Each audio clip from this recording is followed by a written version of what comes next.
उन पर ही रहम कर दो। और देखो महात्मा की बात सच हो गई और आज हमारे दुकान पर गाय माता आ गई तो मैंने थोड़ा सा धान उसे खिलाकर परोपकार कर लिया। तो उस महात्मा की बात को जैसे ही लड़के ने अपने बाप के सामने रखी तो सेठ जी ने कहा कि अरे तू कितना मूर्ख है। एक महात्मा की बात को केवल सुनना होता है, अमल में नहीं लाना होता है। मैं तो रोज जाता हूँ सत्संग, अगर मैं रोज उनकी बात को सुनता तो आज ये मेरा कारोबार इतना नहीं बढ़ता। सत्संग की बातों को वही पल्ला झाड़ करके आ जाना चाहिए।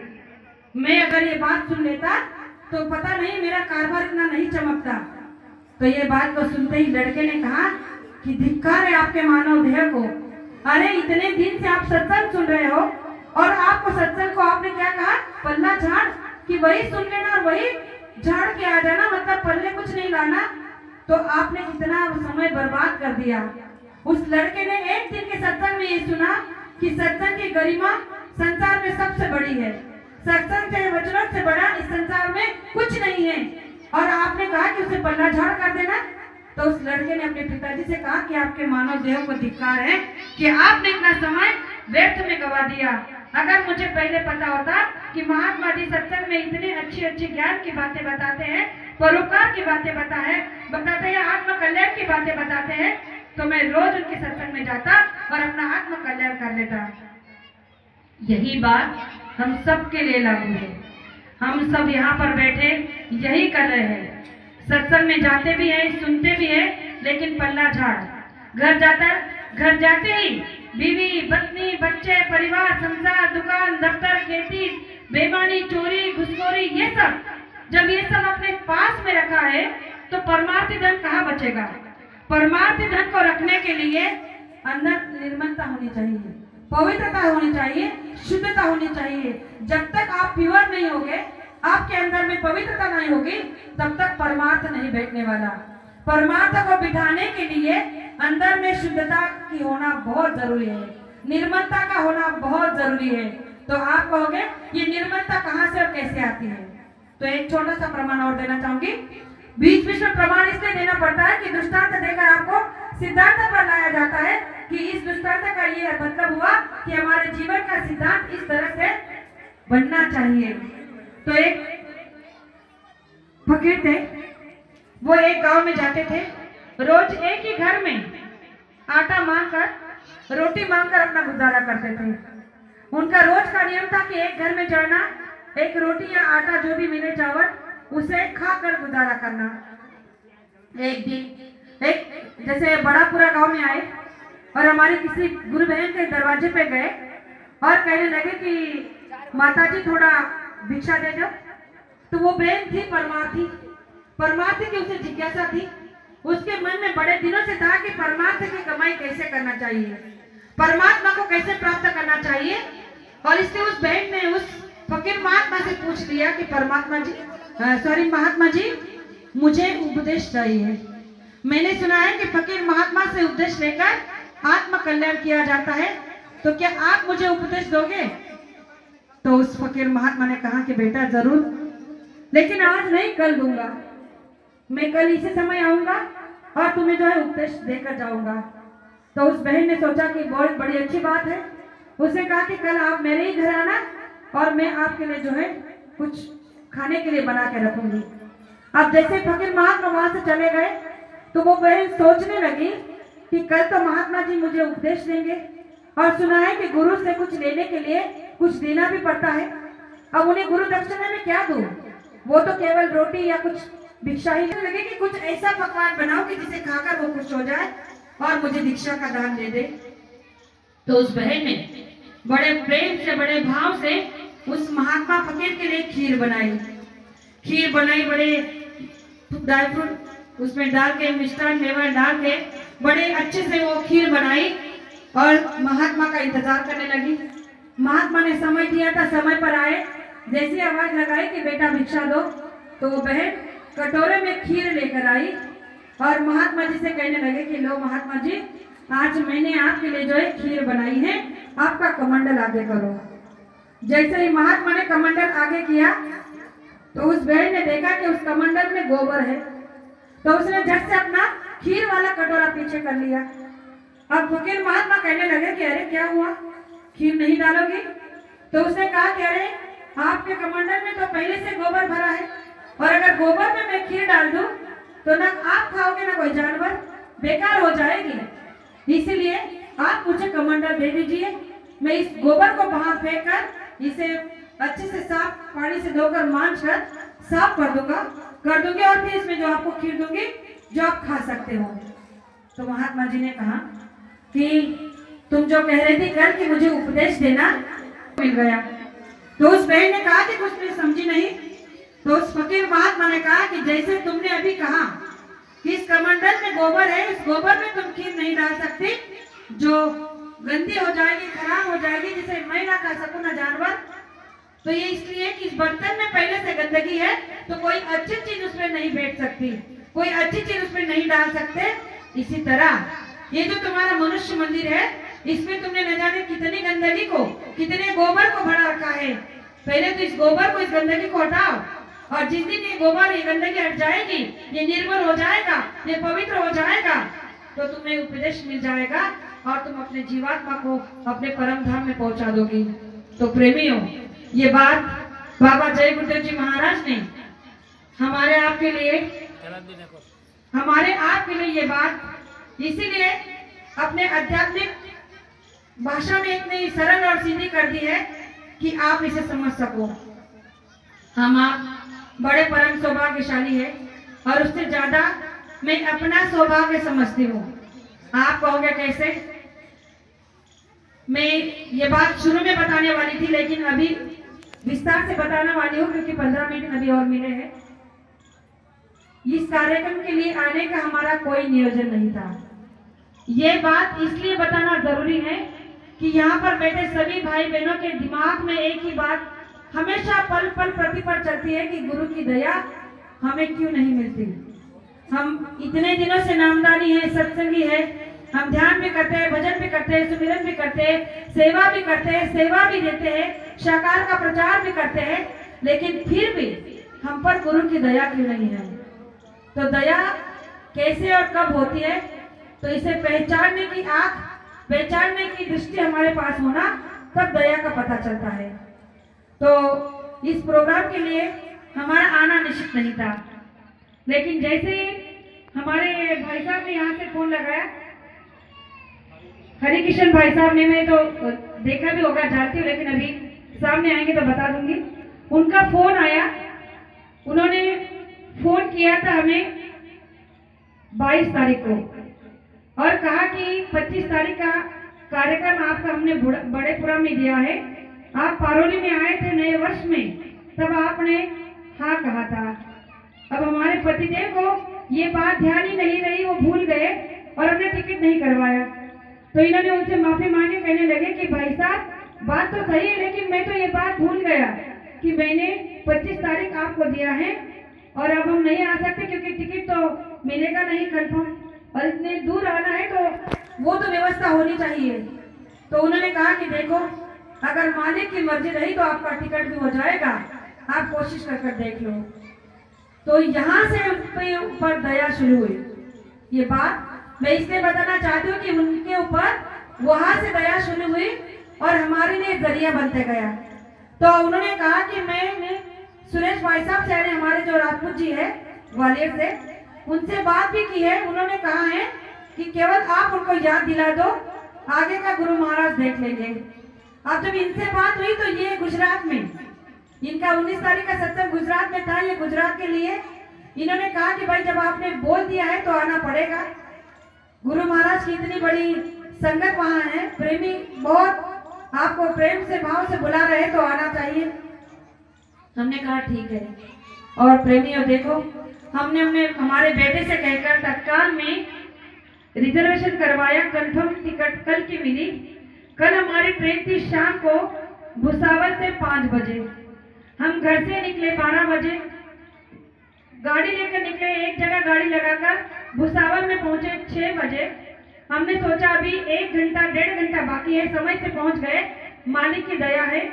लेकिन जब वहां पहुंचे 1 घंटा 2 घंटा 3 घंटा निकल गया। घड़ी की ओर देखते जा रहे हैं, ट्रेन का कोई अता पता नहीं। पूछताछ कार्यालय में गए, पता किया लिया तो उन्होंने बताया कि आपकी जो ट्रेन है वो कैंसिल कर दी गई है। आपकी ट्रेन कैंसिल हो चुकी है, अब आपके लिए कोई ट्रेन नहीं है। कल सुबह 6 बजे आपको ट्रेन मिलेगी। अब रात के 11 बज रहे हैं, हम 5 बजे से वहां बैठे हैं। अब हमारी जो उम्मीद थी वो टूट गई। हमने गुरु महाराज की ओर देखा मनी मन, और हमारे पतिदेव की ओर देखा, कहा कि अब भाई साहब से बता दो कि हम नहीं आ सकते। तो हमने राजपूत भाई साहब को फोन किया, कहा कि अब ऐसी ऐसी परिस्थिति हो गई है, रात के 11:30 12 बजने को है, ट्रेन का कोई अता पता नहीं है, हम लोग नहीं आ सकते, हमें माफ कर देना, क्योंकि इसमें पता नहीं मालिक की क्या मर्जी छुपी है, ये कोई नहीं जान सकता। अगर उनकी इच्छा होती तो ले जाते।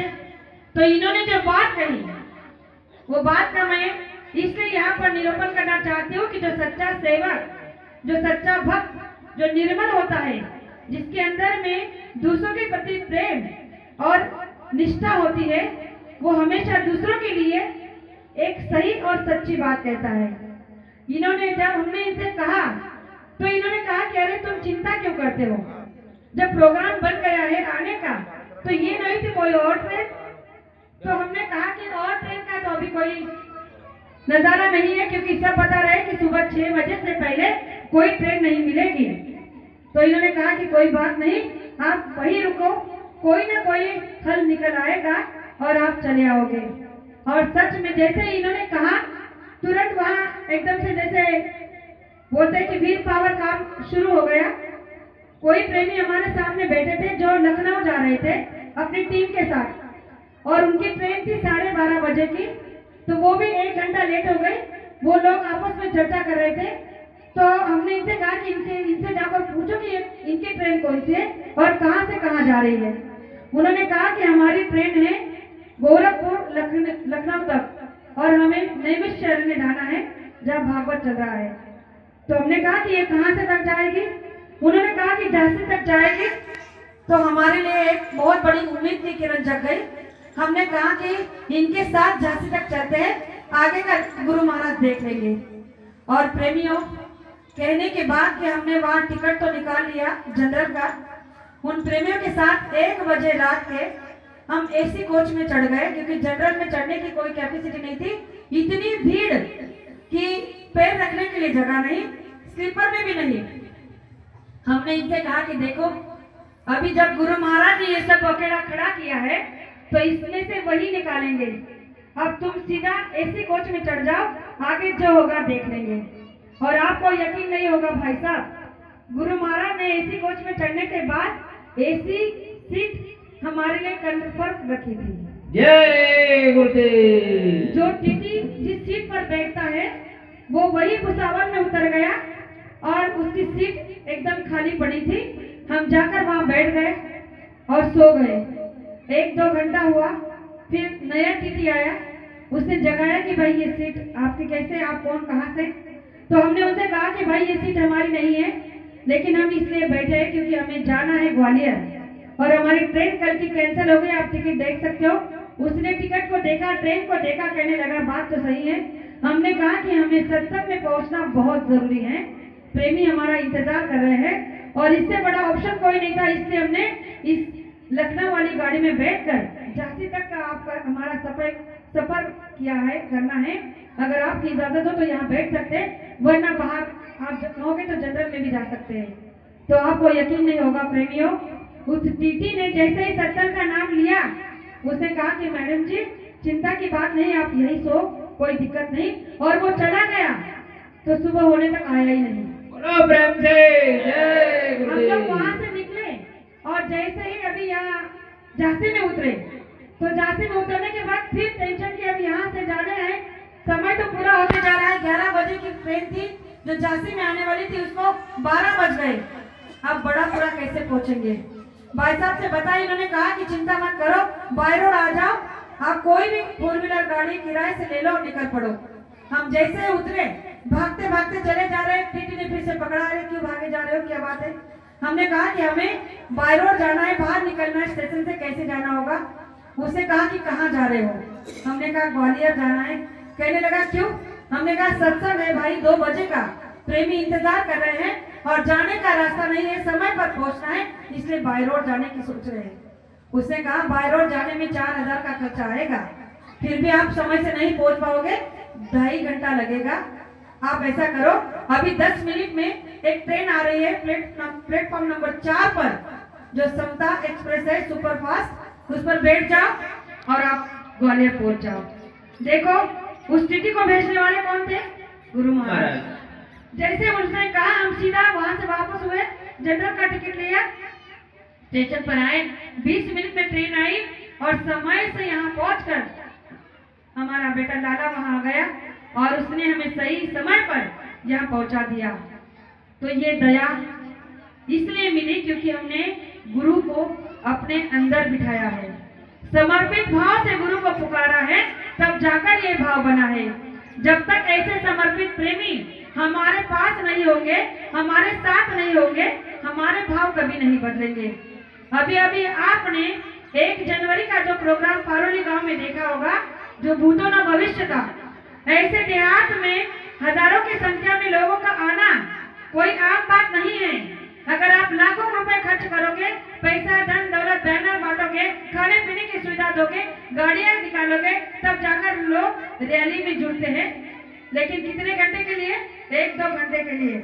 लेकिन वहां पर लोग 3 दिन के लिए आए, 1, 2, 3 तारीख को समापन हुआ, 3 दिन तक वह प्रेमी ऐसे ही इतने जाड़े के समय में वहां पर आए। क्यों? क्योंकि हमारे भाई साहब का जो समर्पित प्रेम है गुरु के प्रति, अपने संगत के प्रति, अपने प्रेमियों के प्रति, वो भाव हमें वहां खींच कर ले गया। और जब भाव हमारे बन जाते हैं तो भगवान को साक्षात में आना पड़ता है। तो प्रेमियों, ये सारी बात इसीलिए बताई कि हमारे अंदर में केवल दृढ़ता होनी चाहिए, विश्वास होना चाहिए, श्रद्धा होनी चाहिए, तभी जाकर भक्ति बनती है। तो आज यहाँ आपके सामने उपस्थित हूँ, सेवा का मौका मिला, ये मेरे गुरु महाराज का कोटान कोट धन्यवाद करूंगी तब भी धन्यवाद नहीं होगा। ऐसे गुरु मुझे जीवन में मिले हैं, आप जैसी साथ संगत गुरु के रूप में मिली है, भाई साहब जैसे प्रेमी सभी गुरु भाई के रूप में मिले हैं, ये मेरा परम सौभाग्य है। और बार बार हमें राजपूत जी की वजह से आपके मध्य प्रदेश में आने का अवसर मिलता है, आप सभी लोगों का दर्शन प्रचन होता है। कहा जाता है कि संगत ही गुरु का रूप है। तो साल 2026 में मुझे 2 बार गुरु का दर्शन साक्षात में हुआ।